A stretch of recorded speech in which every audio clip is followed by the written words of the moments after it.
I've been studying coral reefs now for about 25 years. And unfortunately, in those 25 years, many of the reefs where I've been working have gone from beautiful, vibrant reefs to dead rubble covered by algal slime.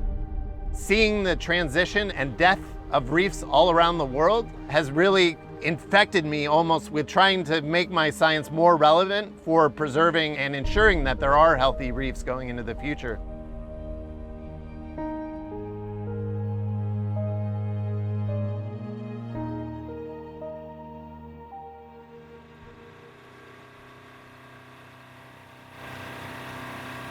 In the Aurora Reef Resilience Program in the tropical Eastern Pacific, we're on the hunt for supercorals. We are studying this area because there's an incredible variability in the environmental conditions. And by studying the same species of corals across this gradient of variability, we're trying to get at really the nuts and bolts of what makes a coral resilient and tough. One of the core elements of the expedition is at every site, we permanently tag 11 corals. We visit them during the upwelling and non-upwelling season. We sample them to determine how their genomics and genetics change. We collect hundreds of samples. A team of students, postdocs, and other researchers will work on these samples for many years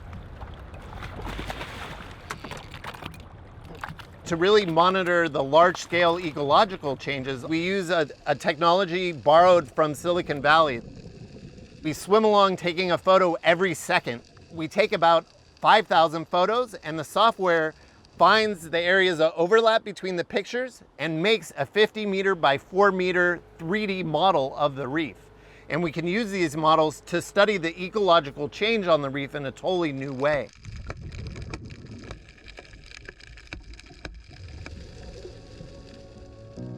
These transects that we set up will monitor for decades into the future. All of us involved in the project will work on these corals potentially for the rest of our careers. Every place we go on this expedition, we try to work with local scientists, young scientists, with the idea that empowering and training not only the next generation of scientists, but the next generation of Latin American scientists, being that we're an institution based in Panama, it's one of the key goals of this project.